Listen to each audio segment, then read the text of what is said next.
So we'd like to thank you to the final installment of our series in partnership with Technology for Tomorrow. This session is all about password management, and it is supported by the Vermont Department of Financial Regulation.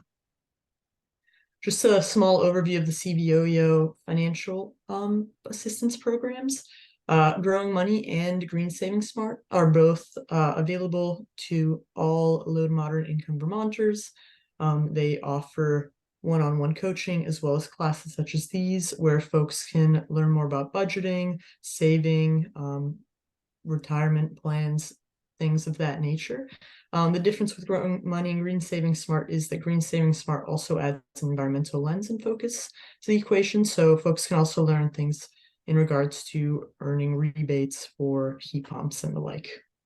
You can see our coach's financial or our financial coach's information down below here, and I'll make sure these slides are included in the follow-up email as well.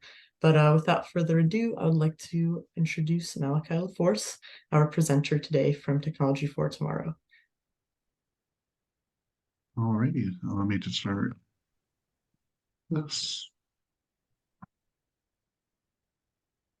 LaForce, Sarah's your mom.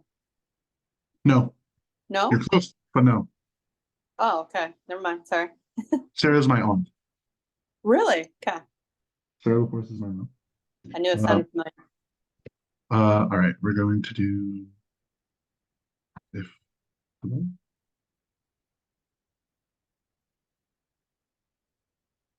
Can you see my screen? I cannot. I can't. Yeah. There we go. There it is. It broke a little bit. We're good now. All righty. So hello, my name is Malachi LaForce. I'm with Technology for Tomorrow, and today I will be teaching about password management. So before we get into it, I want to talk a little bit about Technology for Tomorrow. We are a nonprofit 501c3 organization, and we believe in digital literacy for everyone and all. We want to make sure that everyone has those skills to enter the digital world as we have a rapidly evolving world alongside us here today. And we want to empower especially the people in need with technology education. And to introduce myself, hello, my name is Malachi LaForce. I was born and raised in Burlington, Vermont. Someone knows my aunt here, so that's a little interesting. I went to school. I actually grew up with her down Archibald Street, so yeah, we go way back. Yeah. Well, I grew up in Burlington, Vermont, and I have 9 younger siblings, and I have a lot of different cousins. I've helped to teach a lot of them and act as a guiding role in their life. I've also assisted my grandparents with a lot of different things. And I've also just been a mentor of sorts, especially in college. I acted a lot, and I've helped with my peers. I've helped at the Boys and Girls Club of Burlington, Vermont, and I always find myself in this teaching role. So with that said, I joined Technology for Tomorrow to help create a brighter future and help out as much as I can. With that said, we want to say thank you to Burlington for providing the cash for this class.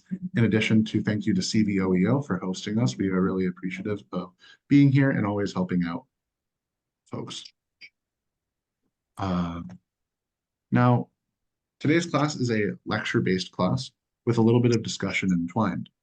So how this is going to go is that I'm going to present the information, and I'm going to have to divide up the sections, which we have about 2 today.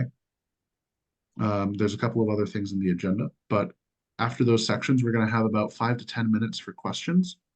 At the end of the class, near the end, once the slide deck is complete, we're going to have kind of an open forum, just a way to talk about any of the topics that have come up here and perhaps discuss about all of the password management tips and tricks. And if you have any questions during that time, I'd be glad to answer them, even if they're not related to password management. more towards like financial safety and other things like that, I'd be glad to answer them, even if they aren't fully pertaining to password management. Then at the last 15 minutes of class, I'm going to be posting a survey in the Zoom chat. Once you've completed that survey, it does help us just improve our courses. So once you have filled that out, you are all set and you will be good to head out for the day. With that said, we're going to talk a little bit about password management. So we're going to start with some tips about password safety and then talk about how to make a strong password.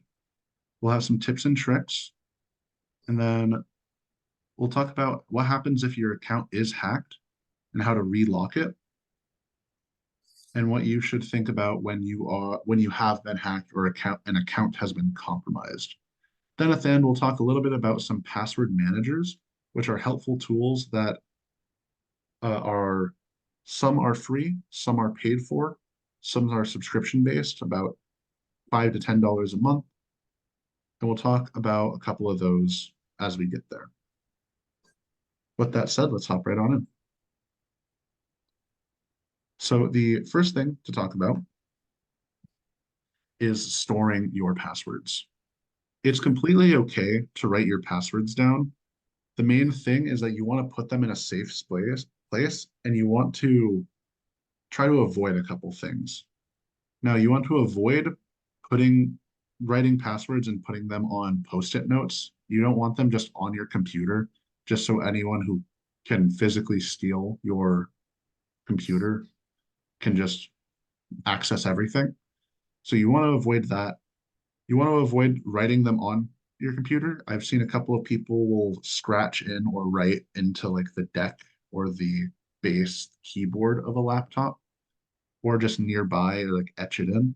Avoid doing that. Again, you want to separate the physical access point, like your laptop or desktop or phone, from the password. So you want it to be stored somewhere that's not necessarily near the computer.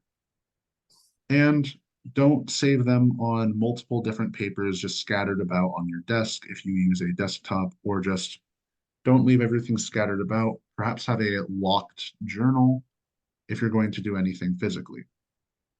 If you can remember them, that's great. But if you have a hard time remembering them, this is a good tip for you to learn to where to store your password. And it is okay to write them down physically. Just remember to not keep them super close or even on the computer. The next tip is to avoid using the same one. Using the same password on several different sites makes it very easy for someone to find your information. Think about it in a way of you're putting your eggs into one basket.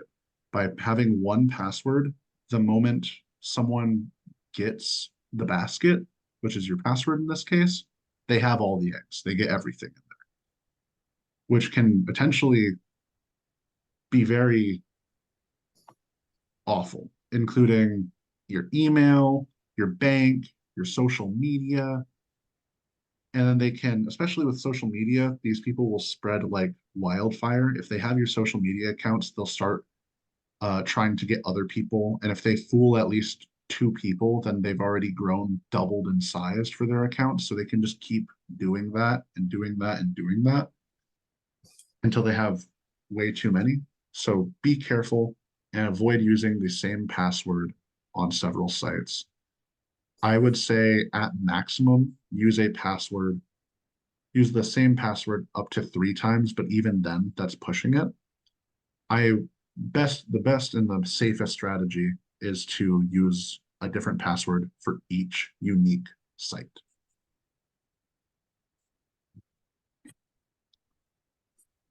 Now, regular password changes are really helpful. Changing your password consistently will help to keep you secure. Now, we recommend 2 to 3 months, and I would keep it as the more you change it, the more secure you are, and it's a little hard to change it like every day. That'd be insane. So 2 to 3 months, set aside some time to do that and change your passwords. And we'll talk a little bit about some tools, free and paid for, to help you regularly change your passwords in a little bit. Now, to form a strong password, you want to use potentially a little bit of personal. You don't want to use something like your social security, because if they get your password, then they know your social security. But when we talk about personal or private information, we're talking about things that are potentially common, but not too terrible. So, for instance, we have like your favorite animal, or perhaps some family members, and we'll talk about these passwords on the right in just a moment. You should also use some numbers for letters. So instead of a O in Owen, you could use a 0, or uh, you could use a 3 for the E in Owen, or a 7 for a T, and so on and so forth. You can also randomize capitals. Randomizing capitals makes it a little harder for them to guess your password, as they have to figure out which one is capital and which one is not. Now, for some examples here, some bad passwords on the right hand. The first is just password. Now, that's a bad password because anyone can really guess that. All they have to do is type in the word password and they've got it in. Anyone can guess that. It's very simple. Do not use that. Now, the next one under it is MIL 2001. Now, the reason why this isn't a great password, especially for me, is that those are my initials, and then 2001 is my birth year. You could find that information on my Facebook if you wanted to search me up. All you'd have to do is just find one social media, and now you have all the information you need to figure out my password. Really not the strongest password to use. Now, the next one is owl turtle. These are my two favorite animals, not necessarily in any order, and they have some different uh, things in there, such as a 0 for the O, a 7 for the first T, and then I capitalize the second. I use a 3 for the end for the E for turtle. Now, another way you could even make this a little better, it says owl turtle. Now, it may not look like it, but the L right there, that is for owl, is actually an I, because they look the same. It's a capital I. So you can use ways to make the word look correct, but it really isn't. So if they try to break in, it also makes it a little more difficult. Now, the last example here is the all of my uh, siblings' first initial, but in order of our what do you call it? In order of our birth. So I'm first, so it would be M, and then we would just continue down the line. And I randomize some capitals, I add some numbers in for the letters, and so on and so forth. Now, for all of these are now all awful passwords for me to use because I've shared them with 6 random people that I don't know. So I will not be using these passwords for anything. So those are some great examples of passwords. And that's a good example of what pertains to personal information that you can use, because everyone can figure out my siblings through going through my social media, but to figure out which who's the oldest, in what order were we born, uh, is he using numbers for initials? Is he doing this? There's so much scrambling here. There's so much differentiation of information that they'd have to figure out that this would be a good password for that last one. Now, some of the ways that people rank passwords is to kind of determine their strength. You may see when you make it a password, it says how strong is it, and it says medium or great or strong. This is a good way to kind of stay in those ranges. I would shoot for 8 to 12 characters long. Now, a lot of websites will say minimum 6, maximum 24. So you don't want to make too big of a password, but you want to make sure that it's a lot of information that can't be pulled easily. So I would recommend, again, 8 to 12 characters. We'll talk a little bit about the future of passwords in just a second here. Now, you should always include both uppercase and lowercase letters. It makes it a little easier um, to keep your passwords safe by randomizing them. If everything's lowercase, it's even easier to get into your account. And if everything's uppercase, the same thing applies. And then again, numbers and symbols. So websites recently have been asking for a special symbol in your password. So a way to make a decent password, especially using a phrase, is to kind of break it down. Now, this is an example from a colleague of mine. So we have Ghostbusters is a great movie. Is it worth money? Now I can take that statement and I can remember that. It's going to help me remember it. So whenever I try to remember the password, I'm just Ghostbusters is a great movie worth money. Now I can try to shrink it down and compress it. So now I've highlighted and put into bold and underline the letters I want to use. And so now we have GBIA, and then I'm using the great. I want to take that 8 sound right at the end and put an H right there. So great. Then movie, worth money. So the M, the W, and then instead of writing the word money, I can use the money sign. And then I have the exclamation point as well. So then it results in a password down here, which is Ghostbusters is a great movie, worth money, exclamation point.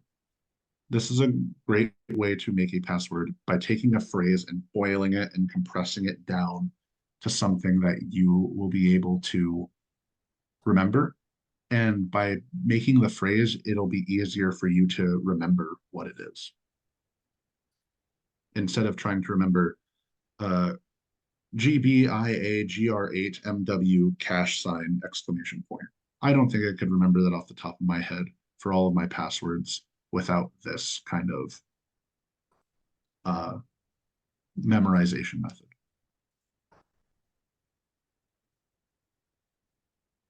Now, password strength, websites often aim to, a lot of the time they've been pushing for even more and more characters. The minimum used to be around 5. Now it's about 8. And I expect that it's going to shoot up a little bit. So you'll see often that they try to go for 10 to 16. My highest recommendation is a 12 character password with those 8 to 12. And then as websites begin to increase security, you want to have something that's going to last you at least a little bit. So a 12 character password will always be around the best memorization method and a very strong password overall. Now, another thing I want to talk about is a website called Password Monster. Now, Password Monster is made by a security company, which is really helpful. They are a website security company called Password Monster.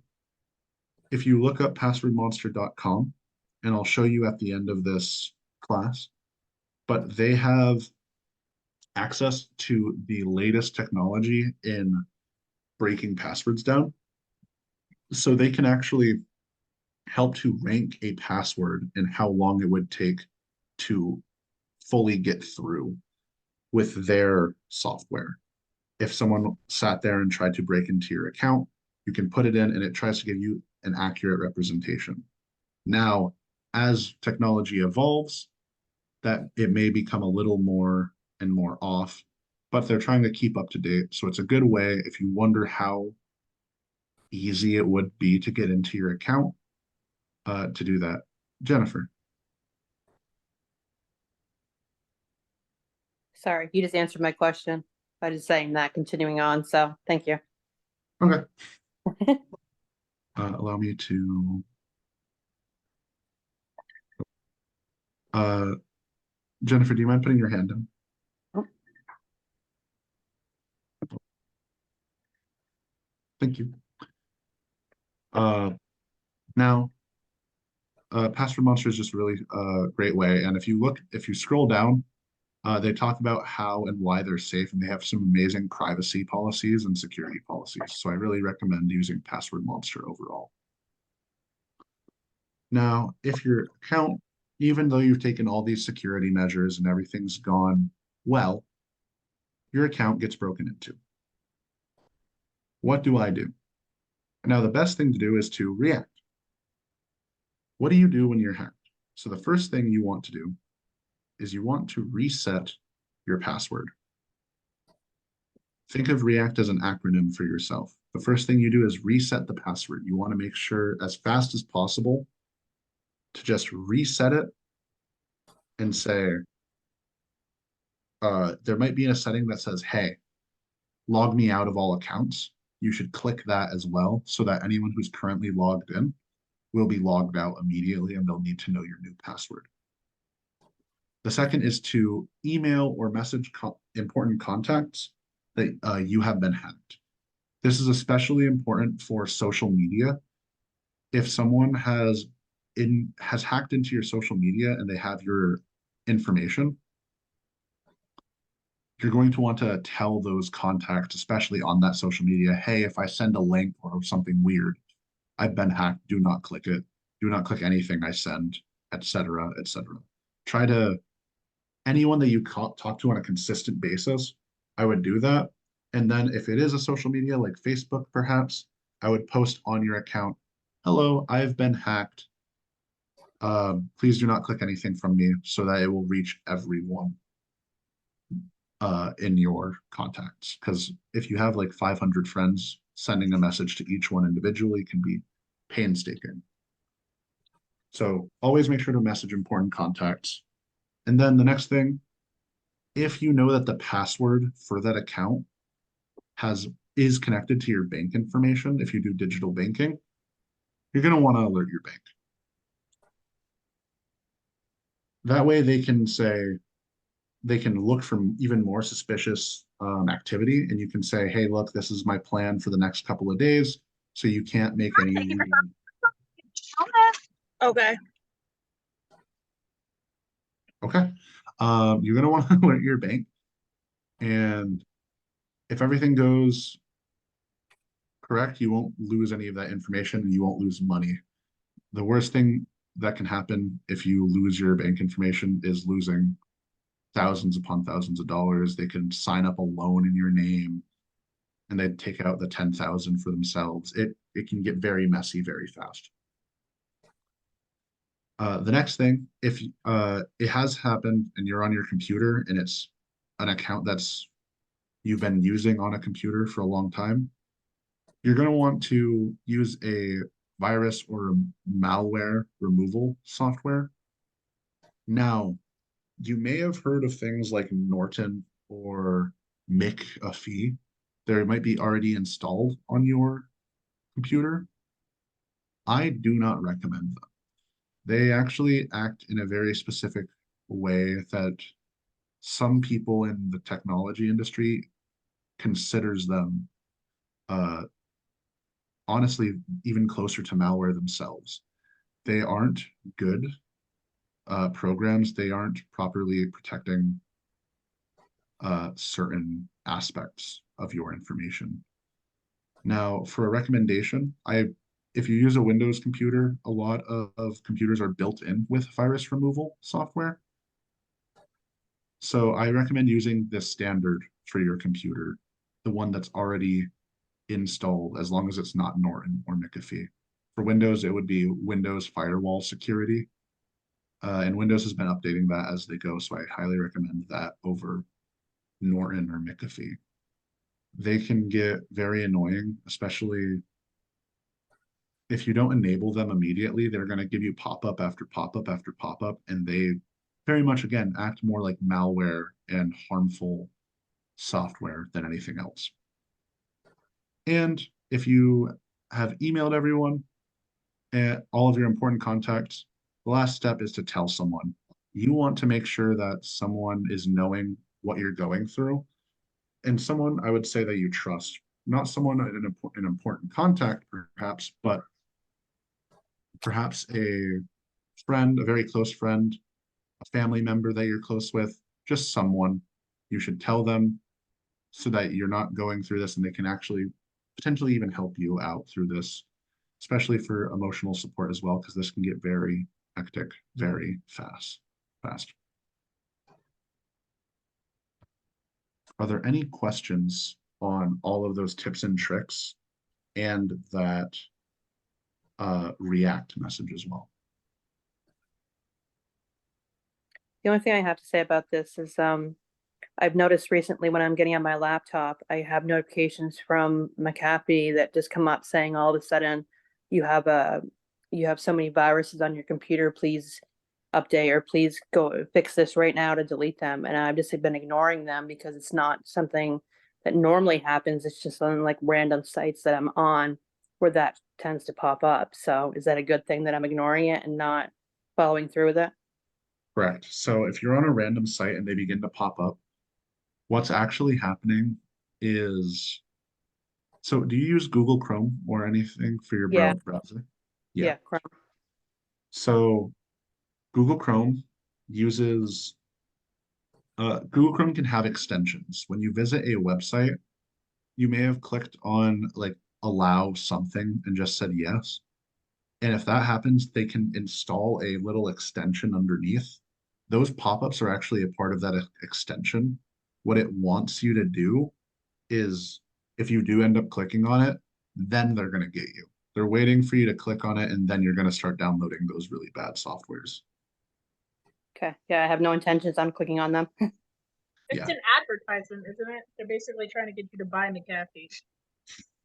Yes I don't and know. I no. haven't clicked on it to find out, so I don't know. It's just saying that I have viruses on my computer that it's detected, and it Yeah, wants me but to then click when you on it click to on delete it, it. you have to like pay to find out. Like, it's Yeah, basically like, I think it jumps right into downloading bad things though immediately as soon as you click and acts like it kind of tricks you. It acts like it's helping you when it's actually hurting you. Yeah.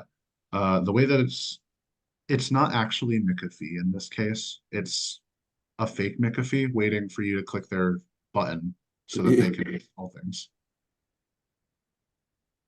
That's what I figured. Yeah. Sometimes it is advertisements, but if they're popping up everywhere, then it's more than likely a fake McAfee. Are there any other questions?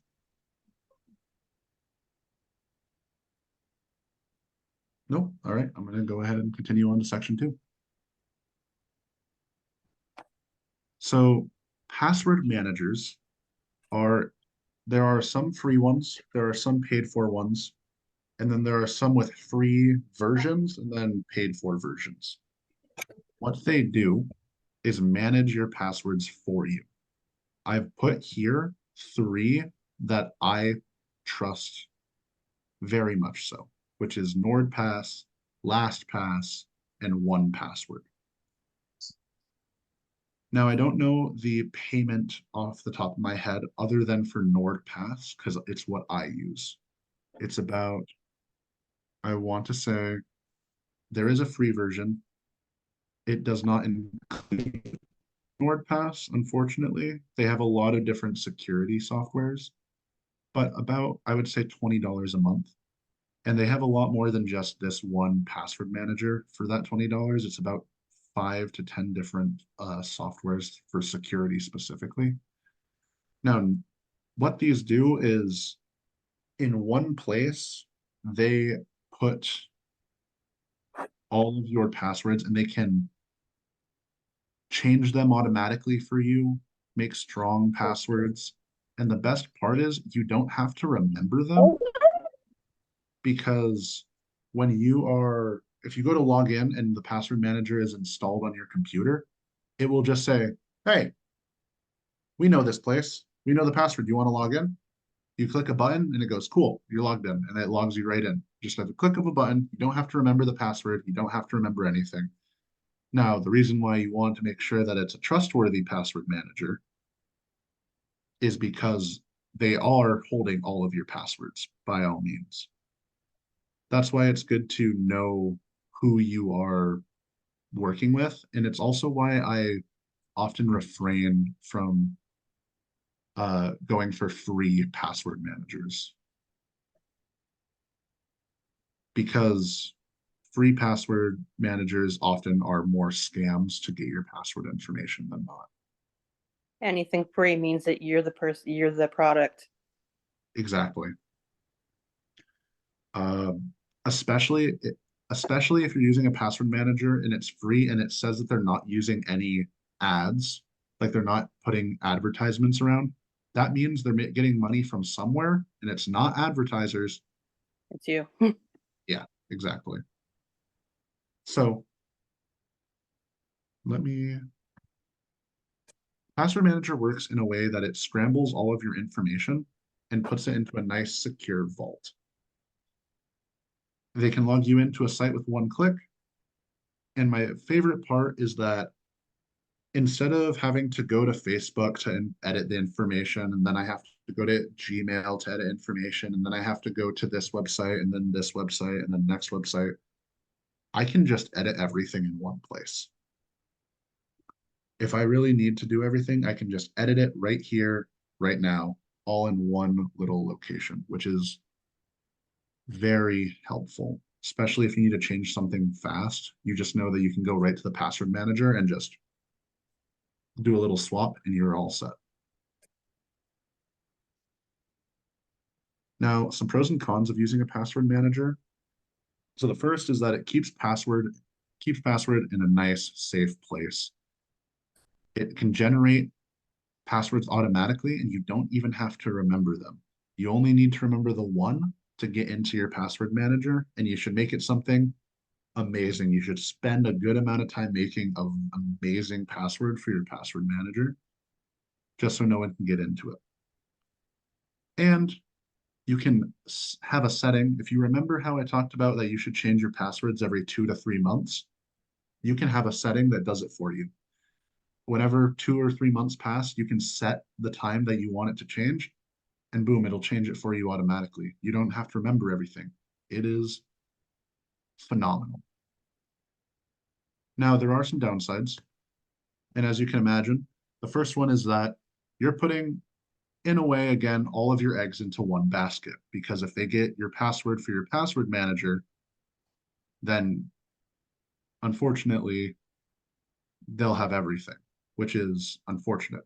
Which is why you should spend that time, if you do use a password manager, to build a very, very strong password.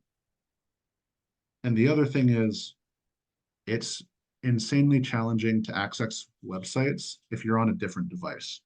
Because like I said, you can click a button to log in on your computer, but if you don't have the password manager installed on a phone, you can't access those things unless you have that password manager installed. If you need to sign in and you're in an emergency, let's say your phone's dead, you don't have access to your normal computer, you have to use a friend's computer, you may not remember that password. Jennifer. Now, when you get that subscription, do you have the ability to download that on different devices, or is it only one device you can download it on? So that doesn't happen. With the subscription, you can download it onto as many devices as you would like. Some may provide like a certain amount of devices for the subscription, Okay. similar to how Netflix works, that you can only run it on 4 devices at a time. Yeah. Yeah. Okay. Can you lower your hand? Thank you so much. And then the other downside is that they do cost money. You are paying money to have that security. But in my opinion, I think that all those cons are outweighed by the benefits. And as long as you can provide the subscription fee, you're protecting your bank account. You're protecting, especially if you use a phone, like social media, just every single day, it's really helpful. And for $20 a month to really make sure that you're not going to lose all of your information in bank account, I think it's very much worth it. Now, outside of password managers, I want to talk a little bit about things like browser warnings. So recently, Google Chrome is one of them. Some browsers have a new feature that will warn you if your password has been compromised. So actually today, I was going through some of my passwords and I went to log into something and it said, hey, just so you know, this password that you just logged in with was a part of a massive compromise from 2 days ago. Jennifer. Now, can't those pop-ups be scams too, though? Correct, but if they have nothing to, those pop-ups can be scams, but no, normally those scams will have something for you to click on. It's like, oh, your password's been compromised. Click here to fix it. Don't don't click on anything. Don't even if it says cancel, don't click it. Just try to ignore it as best as possible. They shouldn't have a clickable field that they're trying to get you to click. You know what I mean? I mean, like talking from like specifically like last night or yesterday, I was dealing with my Xfinity account and I went to get onto my account and it said something about me having to reset my password in order to get into it. But I guess that was a security thing on their end where they were just trying to make sure that the security was backed up. So it wasn't anything fraudulent or anything, but normally if that would pop up, I would probably ignore it because I wouldn't want to get scammed or get anything like that. Yeah, the best thing that I can it's very good that you're being vigilant with this stuff. Like someone just saying reset your password, that is definitely like a little weird. Yeah, that seems a little Having suspicious. yeah, there's a good way. Usually I would recommend having a contact that you can like just send out an email to and saying, hey, it said reset my password. Is this real? And if you can't have a contact in the company, because sometimes companies admittedly aren't the greatest, they aren't helpful. Sometimes it takes them like a week or two to get back to you.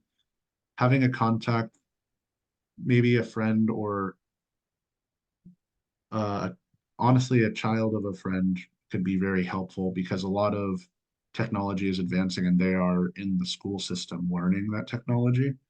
So having someone to talk about and ask if it's real and get that confirmation before clicking is really nice to have. So I would recommend having a contact like that. Now, back to the browser warnings.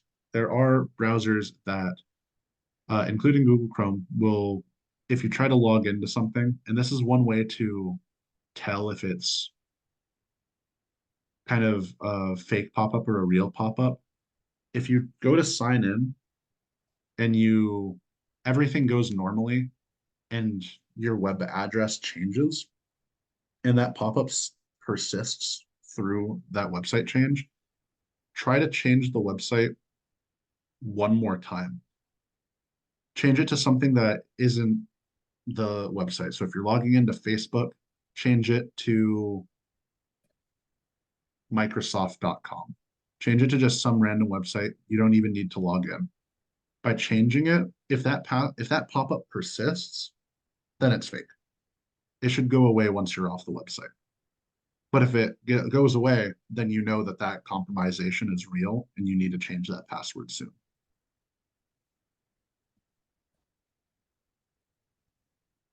Now, the other thing that you should do when you have a little bit of an issue, you should if you are uncertain if your accounts have been compromised, check your email. Most accounts usually ask for an email in case something happens.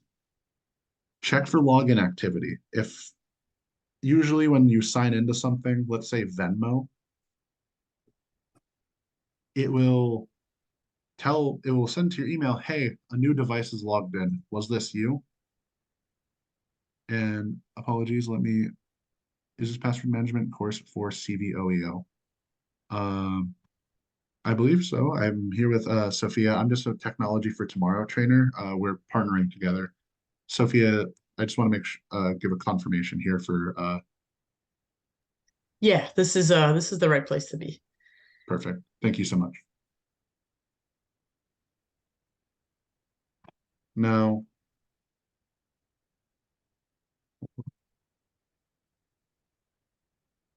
ready?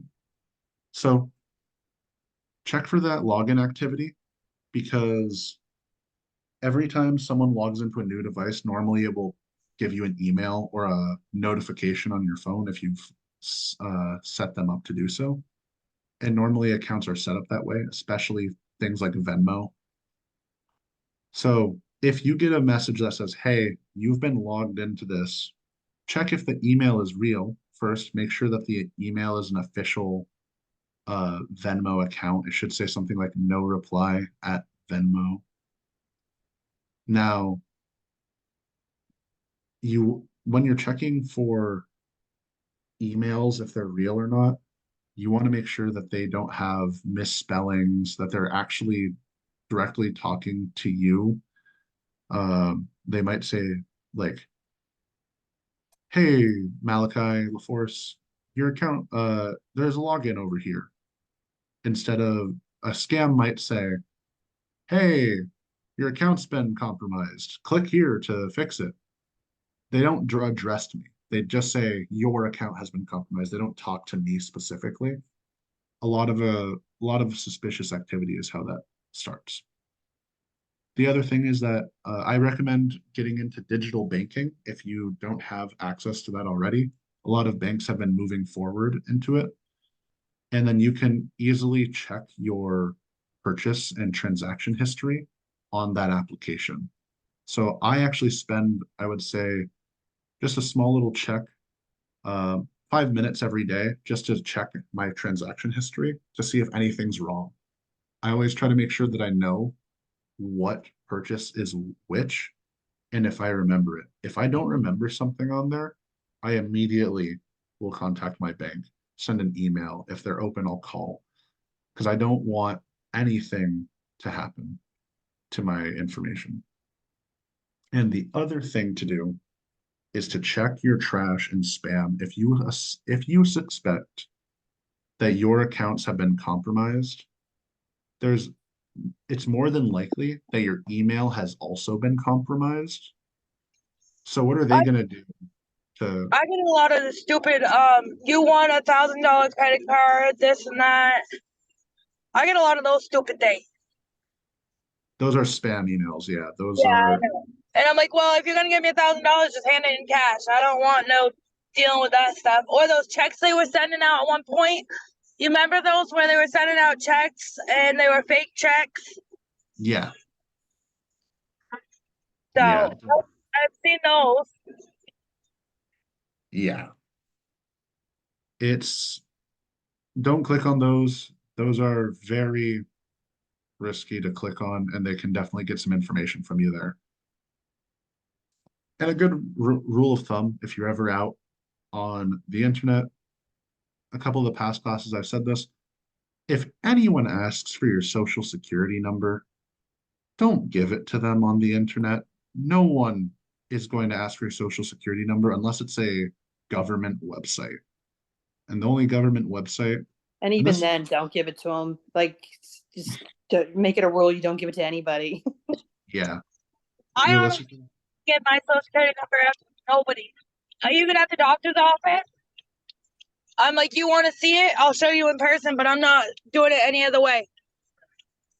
Like, because you never know. Like, you know what I yep, mean?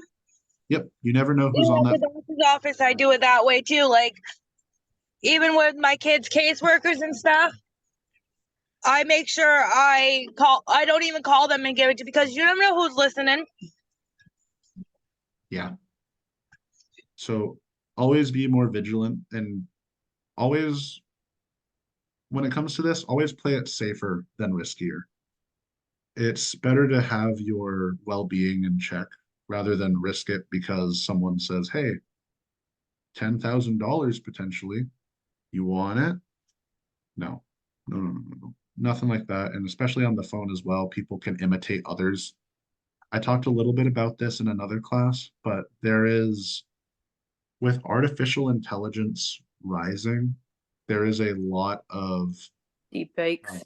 deep fake voices. So I talked a little bit about this, and it's a very interesting case. Recently, someone contacted a scam artist contacted this woman's daughter because she had a phone, talked to her, and he acted like a normal individual. He didn't ask any personal information. He simply just talked with her. He just had her talking on the phone for about 10 to 15 minutes. He then took and recorded all of that, took all the pieces of her talking, and made a fake voice of hers, which he then used in a call towards the mom saying, "Hey, I have your child for ransom." Oh. And he could hear her, the mom could hear her screaming in the background and asking for help.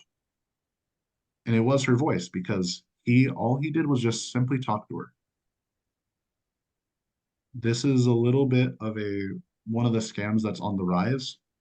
So be careful when you're talking to people on the phone. And also check in with individuals. If you get a ransom call, I would hang up. If it's real, they're going to try and call you back. Take that time to try to call that person. If they actually have that individual for ransom, they should have their phone as well. And that person shouldn't answer. If they answer and everything's okay, nothing, you've lost nothing. It is a scary thing to be in, but keep these in mind as technology advances as well. More scam artists are getting even more clever.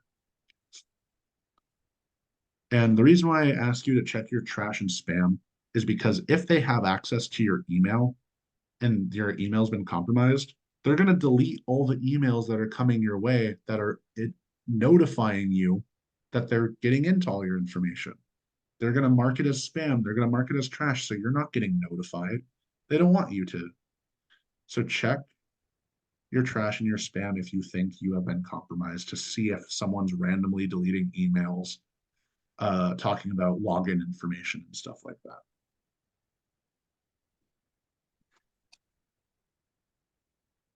Are there any questions on all that information, password managers and those tips? Nope.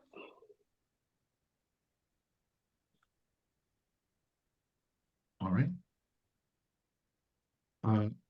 With that said, that is the end. So we're gonna kind of dial back and talk a little bit about just an open discussion, talk about passwords and all that stuff to help out. Before we do that, I do want to say thank you to Flat Icon. As long as I mention them, I can use their icons, which I've used today in my presentations. So thank you. Now I'm going to go ahead and stop. Actually, before I stop sharing, I'm going to go to Password Monster, which I've been to a couple of times here. Now, immediately, if you are on this website, you should immediately say, this doesn't look real. So if you scroll down, immediately you're going to look at and see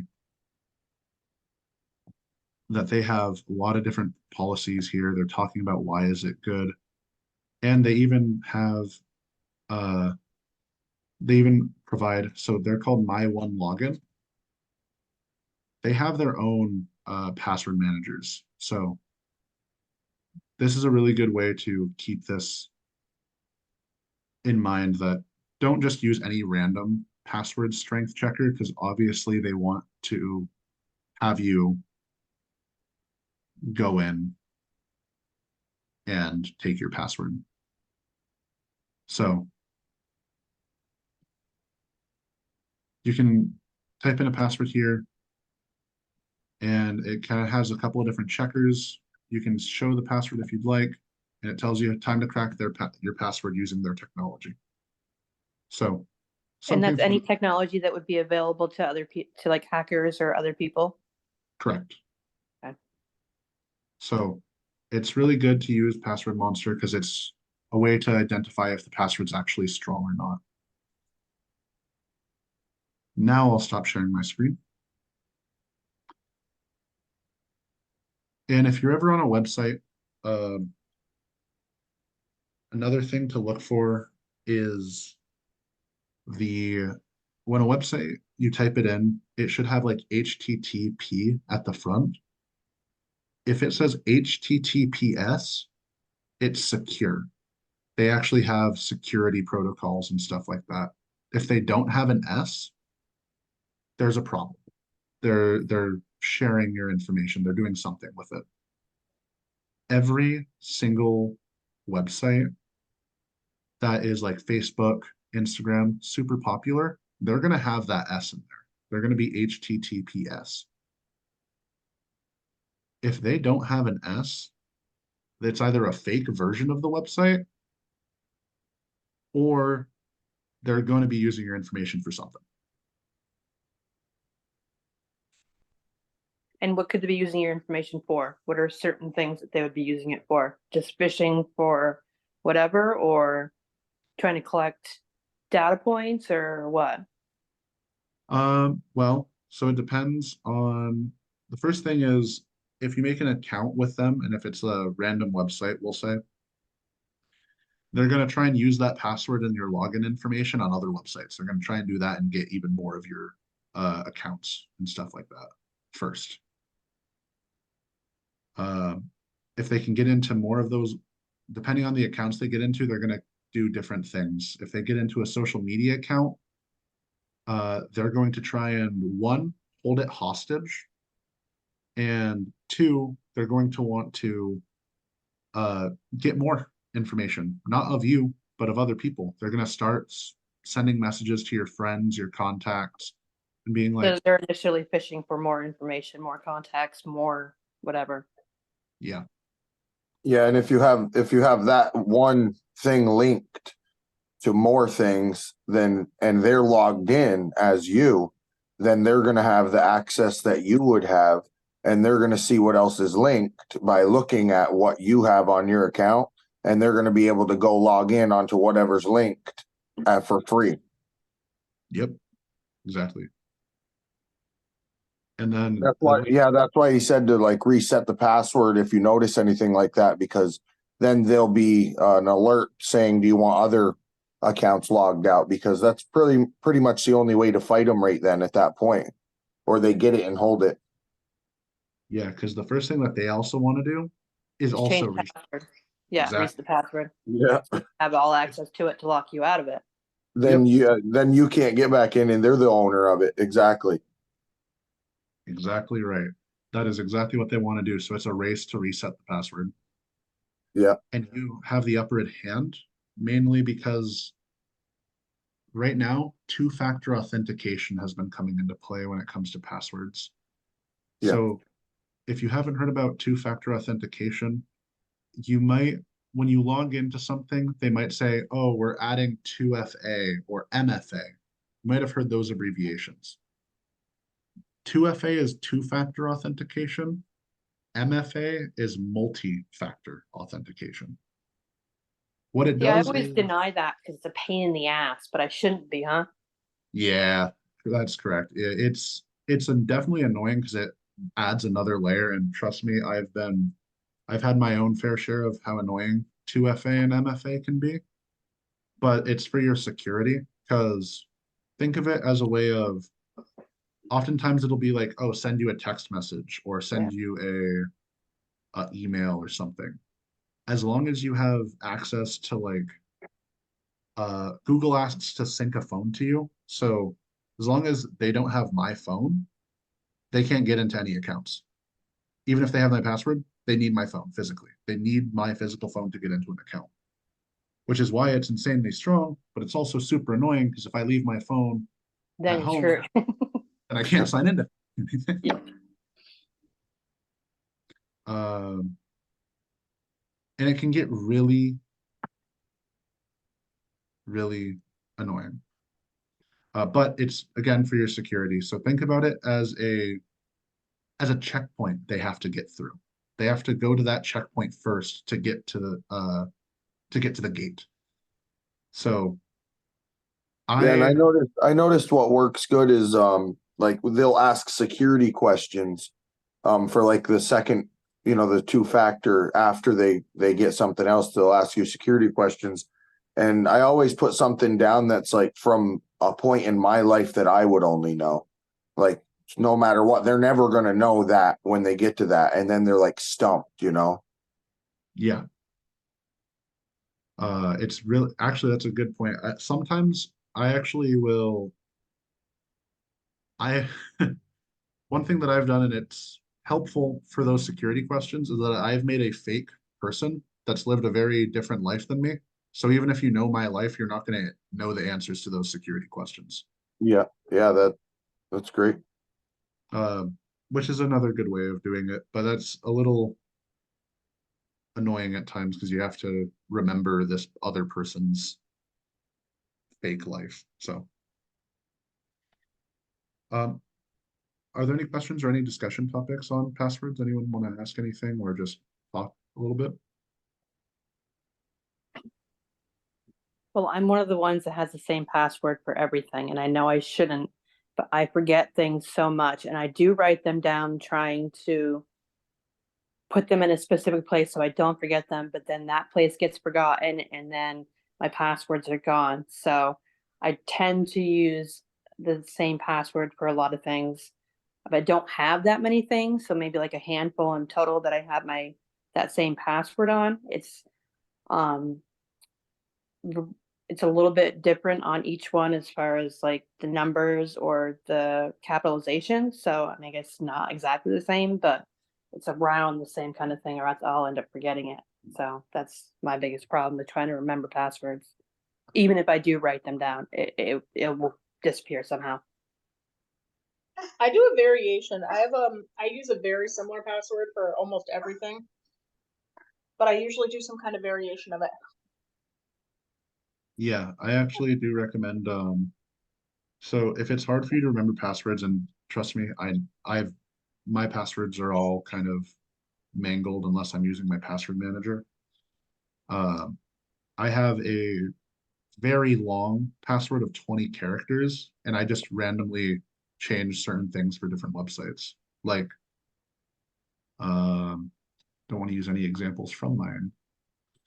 Come on, Uh, Malachi, give us your passwords. no, I won't. Like for a lamp, like in lamp, if I had the word lamp in my password, I would write maybe one would be an L for the first one. Maybe the next would be a capital L. Maybe the next one will be a capital I to look like a lowercase L. The A may become an at sign, or maybe it'll be uppercase, might be a four at some point, and I'll just kind of vary it and change it a little bit every now and then, just to add a little bit of protection. So if someone gets my one password, they're not going to know the variation for that other one. True. And what you'd also said about not using social security numbers, it's not, I don't use my full social security number, but I do use certain, like the last four maybe, but I shouldn't, but the last four of my social. I would not recommend putting any Not for string. like password. Well, I guess I kind of have used it for passwords. Yeah, I I probably would, shouldn't do that anymore. PIN yeah, numbers, I say. yeah. I would. Um, I often find I've helped uh my mom out in situations where she didn't know what a good number would be for her, and just try to find a number that has some significance to you specifically. Mm. Um, like a kind of string of numbers that will look random, but you know that they have some significance. I don't want to use any examples I know because I've helped people with them, so I don't Yeah, want to use those examples, but I guess I'll have to break it down a little bit more so it's not so obvious then. yeah. I mean, for a small example, you could always remember like perhaps like in a fruit basket one day, you usually like to keep like 8 bananas, 20 potatoes, and 4 apples for whatever reason. That's what you, that significance means nothing to anyone else, but Yeah. you now have the number 8,204. That means something to you. True. Are there any other comments or questions that anyone wants to add?